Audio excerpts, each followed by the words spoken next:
সকলোকে মোৰ চেনেললৈ স্বাগতম জনালোঁ। আজি মই তোমালোকক 7th chapter security in the contemporary ৱৰ্ল্ডৰ ওপৰত আলোচনা কৰিম। তোমালোকে ভালদৰে শুনিবা। সমসাময়িক বিশ্বত নিৰাপত্তা ব্যৱস্থা। নিৰাপত্তা কাক বোলে? সামৰিক বা অসামৰিক যিকোনো ধৰণৰ ভাবুকিৰ পৰা পৰিত্ৰাণ পাবলৈ আমি যি ব্যৱস্থা গ্ৰহণ কৰোঁ তাকে নিৰাপত্তা বোলা হয়। নিৰাপত্তা দুই প্ৰকাৰৰ, পৰম্পৰাগত আৰু অপৰম্পৰাগত। পৰম্পৰাগত নিৰাপত্তা আকৌ দুই ভাগত ভগোৱা হৈছে, বাহ্যিক নিৰাপত্তা আৰু আভ্যন্তৰীণ নিৰাপত্তা। ৰাষ্ট্ৰ এখনত যেতিয়া বাহিৰা শক্তিয়ে বা সীমান্তৰ বাহিৰৰ পৰা ভাবুকি আহে আৰু এই ভাবুকিৰ পৰা পৰিত্ৰাণ পাবলৈ যি ব্যৱস্থা গ্ৰহণ কৰা হয় তাকে বাহ্যিক নিৰাপত্তা বোলা হয়। আনহাতে ৰাষ্ট্ৰ এখনৰ ভিতৰতে যেতিয়া বিভিন্ন গোষ্ঠী সংগঠনে বিদ্ৰোহাত্মক বা পৃথকতাবাদী আন্দোলন কৰে বা গৃহযুদ্ধ কৰে, তেতিয়া এই আন্দোলনৰ পৰা সৃষ্টি হোৱা ভাবুকিৰ পৰা পৰিত্ৰাণ পাবলৈ যি ব্যৱস্থা গ্ৰহণ কৰা হয় তাকে আভ্যন্তৰীণ নিৰাপত্তা বোলা হয়। এতিয়া হ'ল অপৰম্পৰাগত নিৰাপত্তা।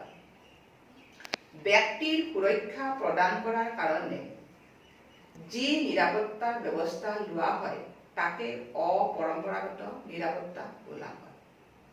সন্ত্ৰাসবাদ, বিশ্ব দৰিদ্ৰতা, গোলকীয় উষ্ণতা, বিভিন্ন মহামাৰী ৰোগ আদিৰ কাৰণে জনসাধাৰণৰ মাজত যি ভয়ৰ বা ত্ৰাসৰ বা ভাবুকিৰ সৃষ্টি হয় তাৰ পৰা পৰিত্ৰাণ পাবলৈ যি ব্যৱস্থা গ্ৰহণ কৰা হয় তাকে অপৰম্পৰাগত নিৰাপত্তা বোলা হয়।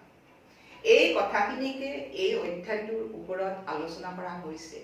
এতিয়া মই ইয়াৰ ওপৰত থকা প্ৰশ্ন উত্তৰবিলাক তোমালোকক দি যাম, তোমালোকে চাই যাবা। নিৰাপত্তা কাক বোলে? সামৰিক বা অসামৰিক যিকোনো ধৰণৰ ভাবুকিৰ পৰা মুক্তি পোৱাকে নিৰাপত্তা বোলে। নিৰাপত্তা কেই প্ৰকাৰৰ আৰু কি কি? নিৰাপত্তা দুই প্ৰকাৰৰ, পৰম্পৰাগত নিৰাপত্তা আৰু অপৰম্পৰাগত নিৰাপত্তা। পৰম্পৰাগত নিৰাপত্তা আকৌ দুই প্ৰকাৰৰ, বাহ্যিক আৰু আভ্যন্তৰীণ। ৰাষ্ট্ৰ এখনত যেতিয়া বাহিৰা শক্তি নাইবা ইয়াৰ সীমান্তৰ বাহিৰৰ পৰা ভাবুকি আহে তেতিয়া এই ভাবুকিৰ পৰা পৰিত্ৰাণ পাবলৈ যি ব্যৱস্থা গ্ৰহণ কৰা হয় তাকেই বাহ্যিক নিৰাপত্তা বোলা হয়। ইয়াত প্ৰধানকৈ নিৰাপত্তাৰ সামৰিক দিশটো অন্তৰ্ভুক্ত কৰা হয়। আকৌ যেতিয়া ৰাষ্ট্ৰখনৰ ভিতৰতে বিভিন্ন গোষ্ঠী বা বিদ্ৰোহী সংগঠনে পৃথকতাবাদী আন্দোলন, বিদ্ৰোহাত্মক আন্দোলন বা গৃহযুদ্ধ কৰি ভাবুকি আনে তেতিয়া এই ভাবুকিৰ পৰা ৰক্ষা পাবলৈ যি ব্যৱস্থা গ্ৰহণ কৰা হয় তাকে আভ্যন্তৰীণ নিৰাপত্তা বোলে। আনহাতে ব্যক্তিক সুৰক্ষা প্ৰদান কৰাৰ বাবে যি ব্যৱস্থা গ্ৰহণ কৰা হয় তাকে মানৱ নিৰাপত্তা বোলা হয়। আৰু এই মানৱ নিৰাপত্তাই হ'ল অপৰম্পৰাগত নিৰাপত্তা। ইয়াক গোলকীয় নিৰাপত্তা বুলিও কোৱা হয়। পৰম্পৰাগত আৰু ৰাষ্ট্ৰীয় নিৰাপত্তা নীতিৰ উপাদান চাৰিটা লিখা। পৰম্পৰাগত আৰু ৰাষ্ট্ৰীয় নিৰাপত্তা নীতিৰ উপাদান চাৰিটা হ'ল: যুদ্ধক বাধা দিয়া নীতি, যাক যুদ্ধ নিবাৰক বোলা হয়; যুদ্ধ সীমিত কৰা নাইবা যুদ্ধ সমাপ্ত কৰা, যাক প্ৰতিৰক্ষা বুলি কোৱা হয়; ক্ষমতাৰ ভাৰসাম্যতা অটুট ৰখা, অৰ্থাৎ অৰ্থনৈতিক আৰু প্ৰযুক্তিগত ক্ষমতাক অধিক গুৰুত্ব দি সামৰিক ক্ষমতাৰ ভেটি অধিক শক্তিশালী কৰি দেশখনে আন প্ৰতিদ্বন্দ্বী দেশসমূহৰ সৈতে ক্ষমতাৰ ভাৰসাম্য অটুট ৰাখিবলৈ চেষ্টা কৰা; মিত্ৰজোঁট গঠন কৰা, অৰ্থাৎ ৰাষ্ট্ৰসমূহৰ মাজত মৰ্চা গঠন কৰি সামৰিক আক্ৰমণৰ বিৰুদ্ধে প্ৰতিৰোধ নাইবা প্ৰতিৰক্ষা স্থাপনৰ ক্ষেত্ৰত এক সমন্বিত প্ৰচেষ্টা কৰা; সহযোগিতাৰ জৰিয়তে কেনেকৈ পৰম্পৰাগত নিৰাপত্তা বজাই ৰাখিব পাৰি; দেশসমূহৰ মাজত যুদ্ধ পৰিহাৰ কৰিবলৈ নাইবা হিংসা নিয়ন্ত্ৰণ কৰিবলৈ সহযোগিতাৰ প্ৰয়োজন হয় আৰু এই সহযোগিতাৰ জৰিয়তে পৰম্পৰাগত নিৰাপত্তা বজাই ৰাখিব পাৰি। ইয়াত তিনি প্ৰকাৰৰ সহযোগিতাৰ কথা কোৱা হৈছে। 1 নম্বৰ নিৰস্ত্ৰীকৰণ।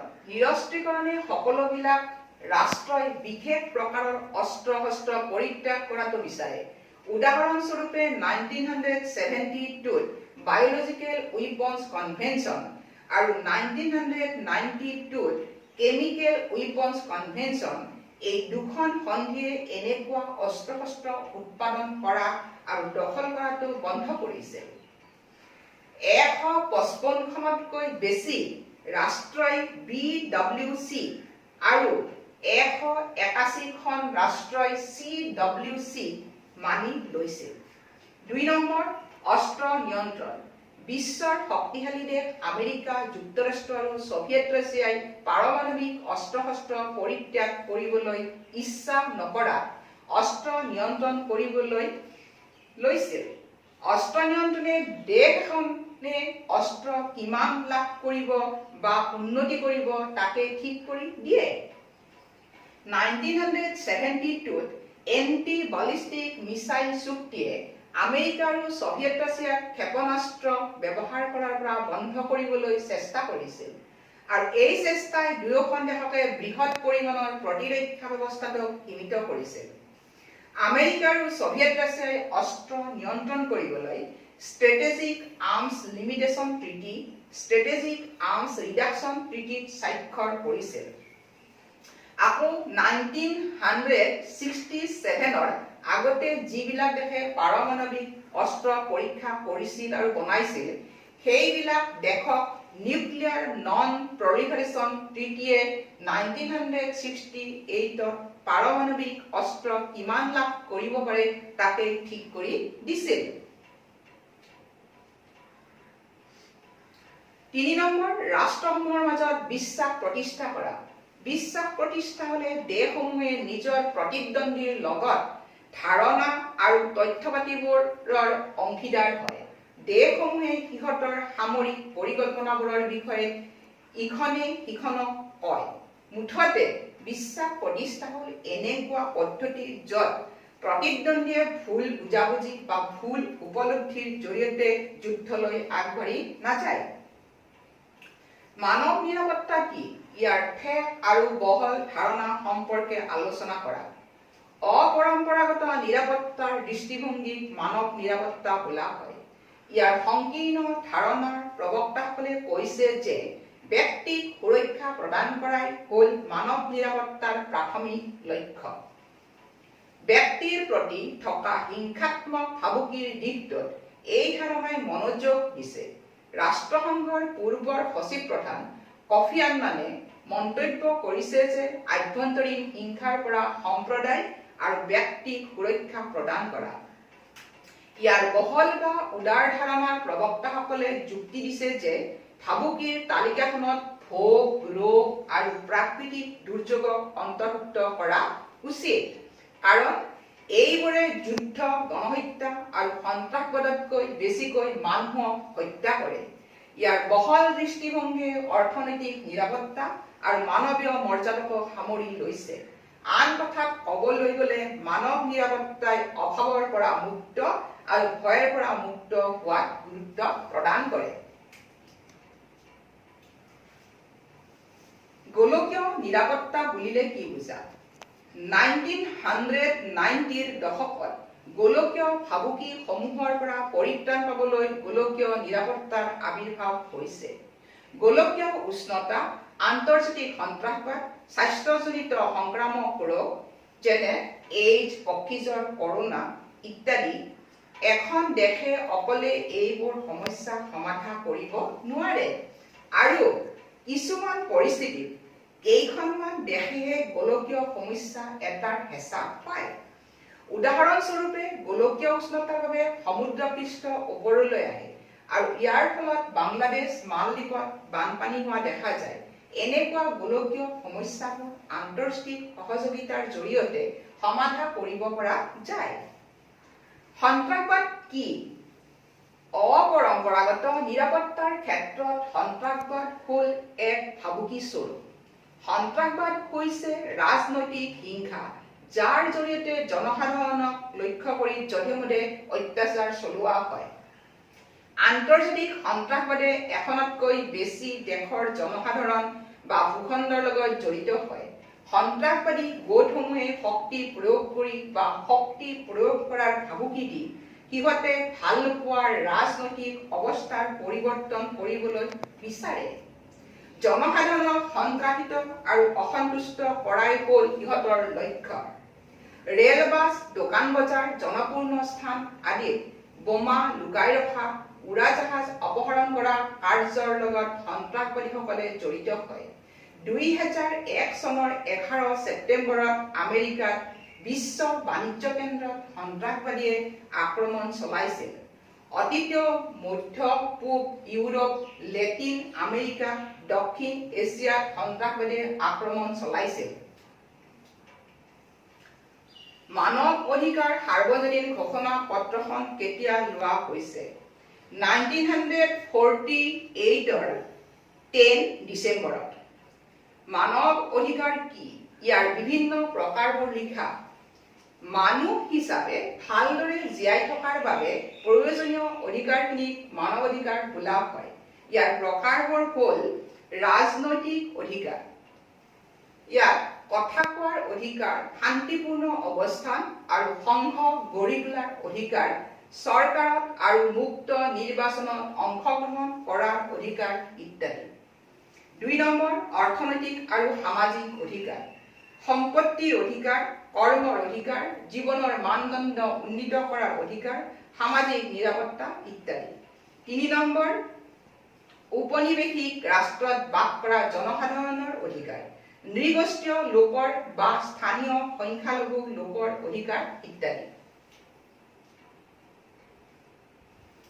প্ৰব্ৰজনকাৰী আৰু শৰণাৰ্থীৰ মাজত পাৰ্থক্য কি? এক উন্নত মানৰ জীৱন, বিশেষকৈ উন্নত মানৰ অৰ্থনৈতিক সুযোগৰ সন্ধানত যিসকল ব্যক্তিয়ে নিজৰ অঞ্চল বা ৰাষ্ট্ৰ এৰি আন অঞ্চল বা আন ৰাষ্ট্ৰলৈ স্থানান্তৰিত হয় তাকে প্ৰব্ৰজন বোলে। আনহাতে মানুহে যেতিয়া যুদ্ধ, প্ৰাকৃতিক দুৰ্যোগ আৰু ৰাজনৈতিক উৎপীড়নৰ কাৰণে পলায়ন কৰে তেতিয়া তেওঁলোকক শৰণাৰ্থী বোলে। বিশ্ব দৰিদ্ৰতা বুলিলে কি বুজা যায়?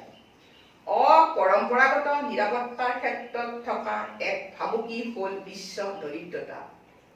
জনসংখ্যাৰ বৃদ্ধিয়ে দেশসমূহক দৰিদ্ৰতাৰ ফালে ঠেলি দিয়ে। জনসংখ্যাৰ হ্ৰাস আৰু জনমূৰি আয় বৃদ্ধিয়ে ধনী দেশসমূহক অধিক ধনী কৰে। আনহাতে কম আয় আৰু জনসংখ্যা বৃদ্ধিয়ে দুখীয়া দেশবোৰক বেছি দুখীয়া কৰি তোলে। পৃথিৱীৰ উত্তৰ ফালৰ আৰু দক্ষিণ ফালৰ দেশসমূহৰ মাজত ধনী দুখীয়াৰ পাৰ্থক্যটো দেখা যায়। দক্ষিণ ফালৰ খুব কম দেশেহে জনসংখ্যাৰ হাৰ কমাইছে আৰু আয় বৃদ্ধি কৰিছে। এইফালৰ বেছিভাগ দেশেই দৰিদ্ৰ। ক্ষুদ্ৰ সাহাৰান আফ্ৰিকান অঞ্চলটো পৃথিৱীৰ ভিতৰতে দুখীয়া অঞ্চল। দৰিদ্ৰতাৰ কাৰণে দক্ষিণ অঞ্চলৰ বহু লোক অৰ্থনৈতিক সুযোগৰ বাবে উন্নত মানৰ জীৱন লাভৰ বাবে উত্তৰ অঞ্চললৈ প্ৰব্ৰজন কৰিছে আৰু এইসকল ব্যক্তিয়ে নিৰাপত্তাহীনতাত ভুগিছে। আকৌ যুদ্ধ, প্ৰাকৃতিক দুৰ্যোগ আৰু ৰাজনৈতিক অত্যাচাৰৰ বাবে দেশখনৰ চাৰিসীমাৰ ভিতৰতে যিসকলে স্থানান্তৰিত হয় যাক শৰণাৰ্থী বোলা হয়, এই লোকসকলো নিৰাপত্তাহীনতাত ভুগিবলগীয়া হয়। স্বাস্থ্যজনিত মহামাৰী ৰোগে অপৰম্পৰাগত নিৰাপত্তাৰ ক্ষেত্ৰত কেনেকৈ ভাবুকি আনে? HIV, AIDS, bird flu, SARS মহামাৰী ৰোগবোৰ প্ৰব্ৰজনকাৰী, ব্যৱসায়ী, পৰ্যটক, সৈনিকৰ কাৰ্য আদিৰ জৰিয়তে দেশবোৰৰ মাজত বিস্তাৰিত হয়। এইবিলাক বেমাৰৰ বীজাণু এখন দেশত নিয়ন্ত্ৰণ কৰিবলৈ সক্ষম নহওঁতেই আন দেশলৈ সংক্ৰমিত হয়। 2003 চনত গণনা কৰা মতে 4 কোটি জনসাধাৰণ গোটেই পৃথিৱীত HIV/AIDS দ্বাৰা আক্ৰান্ত হৈছিল। ইয়াৰে 2/3 জনসাধাৰণ আফ্ৰিকা আৰু বাকীখিনিৰ আধা সংখ্যকেই দক্ষিণ এছিয়াত আক্ৰান্ত হৈছিল। উত্তৰ আমেৰিকাত আৰু উদ্যোগ থকা দেশসমূহত নতুন ড্ৰাগ থেৰাপিয়ে 1990ৰ দশকৰ শেষৰ ফালে HIV/AIDS-ৰ পৰা মৃত্যুৰ হাৰ কমাইছিল। কিন্তু এই চিকিৎসাটো আফ্ৰিকাৰ নিচিনা দুখীয়া অঞ্চলটোত প্ৰয়োগ কৰিবলৈ বহু খৰচী হৈছিল। সেয়েহে এই দুখীয়া অঞ্চলত মহামাৰী অনা নিৰাপত্তাহীনতাক সোনকালে দূৰ কৰিব পৰা নাছিল। টাইফয়েড, মেলেৰিয়া, কলেৰা আদি পুৰণি বেমাৰবোৰৰ বীজাণু নাশ কৰিবলৈ ঔষধ ওলোৱাৰ বাবে জনসাধাৰণে কিছু সকাহ পাইছে। Ebola, hanta virus, hepatitis C, corona আদি নতুনকৈ দেখা দিয়া ৰোগবোৰ নিৰ্মূল কৰিবলৈ আন্তৰ্জাতিক সহযোগিতাৰ প্ৰয়োজন হৈছে। আন্তৰ্জাতিক সহযোগিতাই অপৰম্পৰাগত নিৰাপত্তাৰ ক্ষেত্ৰত অনা ভাবুকি কেনেদৰে নিয়ন্ত্ৰণ কৰিব পাৰে? আন্তৰ্জাতিক সহযোগিতা অবিহনে অপৰম্পৰাগত নিৰাপত্তাৰ ক্ষেত্ৰত থকা ভাবুকিবোৰ নিয়ন্ত্ৰণ কৰিব নোৱাৰি। সন্ত্ৰাসবাদৰ বিৰুদ্ধে বিশ্ব জনমত গঢ়ি তুলিবলৈ চেষ্টা কৰিব লাগিব। যিবিলাক ৰাষ্ট্ৰই সন্ত্ৰাসবাদীসকলক সহায় কৰে তেওঁলোকক এনে কাৰ্যৰ পৰা বিৰত থকাৰ বাবে আন্তৰ্জাতিক চাপ সৃষ্টি কৰিব লাগিব। এই ক্ষেত্ৰত ৰাষ্ট্ৰসংঘই মনোযোগ দিব লাগিব। মানৱ অধিকাৰ উলংঘা হলেও আন্তৰ্জাতিক সংগঠনৰ আইন প্ৰয়োগ কৰি মানৱাধিকাৰ ৰক্ষা কৰিব লাগিব। গোলকীয় উষ্ণতাই যাতে পৃথিৱীৰ বায়ুমণ্ডল নষ্ট কৰি মানুহৰ নিৰাপত্তা নোহোৱা কৰিব নোৱাৰে তাৰ বাবে দেশসমূহে দৃষ্টি ৰাখিব লাগিব। এই ক্ষেত্ৰতো দেশসমূহৰ মাজত চুক্তি সম্পাদিত হৈ বায়ুমণ্ডল বিশুদ্ধ কৰি ৰাখিব লাগিব।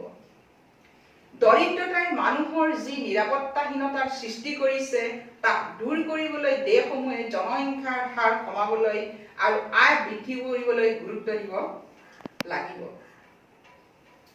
বিশ্ব বেংক, আন্তৰ্জাতিক মুদ্ৰানিধি আদি আন্তৰ্জাতিক সংগঠনবোৰে বিশ্ব দৰিদ্ৰতা দূৰ কৰিবলৈ পৰিকল্পনা কৰাৰ লগতে দেশসমূহক সহায় কৰিব লাগিব। বিশ্বৰ পৰা মহামাৰী ৰোগৰ বীজাণু নাশ কৰিবলৈ বা ৰোগবোৰ নিয়ন্ত্ৰণ কৰিবলৈ দেশসমূহে ঔষধ পাতি, চিকিৎসাৰ সামগ্ৰী বিনিময় কৰিব লাগিব। ৰেড ক্ৰছ, শ্ৰমিক সংস্থা আদিবোৰে ইয়াৰ লগত জড়িত হলেহে ভাবুকি নোহোৱা কৰিব পৰা যাব। পৰম্পৰাগত আৰু অপৰম্পৰাগত নিৰাপত্তাৰ মাজত পাৰ্থক্য লিখা। পৰম্পৰাগত নিৰাপত্তাই ৰাষ্ট্ৰ এখনৰ বাহ্যিক আৰু আভ্যন্তৰীণ দুয়োটা নিৰাপত্তাৰ কথা বুজায়। ইয়াত প্ৰধানকৈ নিৰাপত্তাৰ সামৰিক দিশটো অন্তৰ্ভুক্ত কৰা হৈছে। আকৌ ৰাষ্ট্ৰ এখনত দেখা দিয়া বিদ্ৰোহাত্মক, পৃথকতাবাদী আন্দোলন বা গৃহযুদ্ধ আদিৰ পৰা পৰিত্ৰাণ পাবলৈ যি ব্যৱস্থা গ্ৰহণ কৰা হয় সেই সম্পৰ্কেও ইয়াত অন্তৰ্ভুক্ত হৈছে। আনহাতে অপৰম্পৰাগত নিৰাপত্তাৰ ধাৰণাটোৱে সামৰিক ভাবুকিৰ দিশটো অতিক্ৰম কৰি এক বিস্তৃত পৰিসৰৰ ভয়াৱহতা আৰু ভাবুকিক অন্তৰ্ভুক্ত কৰিছে। সন্ত্ৰাসবাদ, গোলকীয় উষ্ণতা, মহামাৰী ৰোগ, দৰিদ্ৰতা আদিবোৰে মানৱ নিৰাপত্তাৰ ক্ষেত্ৰত যি ভাবুকি আনে সেইবোৰৰ পৰা মুক্তি পোৱা ব্যৱস্থাখিনি অপৰম্পৰাগত নিৰাপত্তাত অন্তৰ্ভুক্ত হয়। সমন্বিত নিৰাপত্তা বুলিলে কি বুজা? আন্তঃৰাষ্ট্ৰীয় সহযোগিতা এক অতি উল্লেখযোগ্য মাধ্যম যাৰ সহায়ত অপৰম্পৰাগত নিৰাপত্তাৰ ক্ষেত্ৰত দেখা দিয়া ভাবুকিৰ মোকাবিলা কৰা যায়। ইয়াক সমন্বিত নিৰাপত্তা বোলা হয়। এই সহযোগিতা দ্বিপাক্ষিক, আঞ্চলিক, মহাদেশীয় নাইবা গোলকীয় পৰ্যায়ত হ'ব পাৰে। বেচৰকাৰী প্ৰতিষ্ঠান দুটাৰ নাম লিখা। Red cross, Amnesty international. ভাৰতৰ নিৰাপত্তাৰ কৌশলবোৰ লিখা। ভাৰতবৰ্ষই নিৰাপত্তাৰ কাৰণে গ্ৰহণ কৰা কৌশলবোৰ হ'ল: ১ নম্বৰ, সামৰিক ক্ষমতা শক্তিশালী কৰা। কাৰণ ভাৰতবৰ্ষই 1947-48, 1965, 1971 আৰু 1999ত পাকিস্তানৰ লগত আৰু 1962ত চীনৰ লগত যুদ্ধত অৱতীৰ্ণ হ'বলগীয়া হৈছিল। সেয়েহে ভাৰতবৰ্ষই 1974 পাৰমাণৱিক পৰীক্ষা কাৰ্য সম্পন্ন কৰিছিল। 1998 ৰাষ্ট্ৰীয় নিৰাপত্তাৰ কাৰণে ভাৰত চৰকাৰে পাৰমাণৱিক পৰীক্ষা কাৰ্য সম্পাদন কৰিছিল। 2 নম্বৰ, আন্তৰ্জাতিক সংগঠনবোৰ আৰু আন্তৰ্জাতিক নীতিবোৰ শক্তিশালী কৰা। ভাৰতবৰ্ষৰ নিৰাপত্তা সুৰক্ষিত কৰিবলৈ এই সংগঠনবোৰ শক্তিশালী কৰিবলৈ চেষ্টা কৰিছে। ভাৰতবৰ্ষৰ প্ৰধানমন্ত্ৰী জৱাহৰলাল নেহৰুৱে এছিয়াৰ ঐক্যতা, উপনিৱেশবাদৰ বিৰোধিতা, নিৰস্ত্ৰীকৰণ আদি সমৰ্থন কৰিছে। ইয়াত আকাৰডাল লগাই দিবা, এইটো ৰৈ গৈছে মোৰ।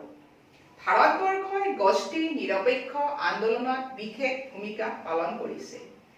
সেউজগৃহ গেছৰ পৰিমাণ কমাবলৈ 1997 কিয়োটো প্ৰট'কলত ভাৰতবৰ্ষই চহী কৰিছে। 3 নম্বৰ, দেশৰ ভিতৰত দেখা দিয়া নিৰাপত্তাৰ প্ৰত্যাহ্বানবোৰ সমাধা কৰা। নাগালেণ্ড, পাঞ্জাৱ, মিজোৰাম, কাশ্মীৰ আদিবোৰত সময়ে সময়ে কিছুমান যুঁজাৰু গোটে ভাৰতৰ পৰা ওলাই যাবলৈ বিচাৰে। তেতিয়া ভাৰতবৰ্ষই গণতান্ত্ৰিক ৰাজনৈতিক ব্যৱস্থা গ্ৰহণ কৰি জাতীয় সংহতি ৰক্ষা কৰিবলৈ চেষ্টা কৰে। বেলেগ বেলেগ সম্প্ৰদায় আৰু গোটবোৰক ৰাজনৈতিক ক্ষমতাৰ অংশীদাৰ হ'বলৈ সুবিধা দিয়ে।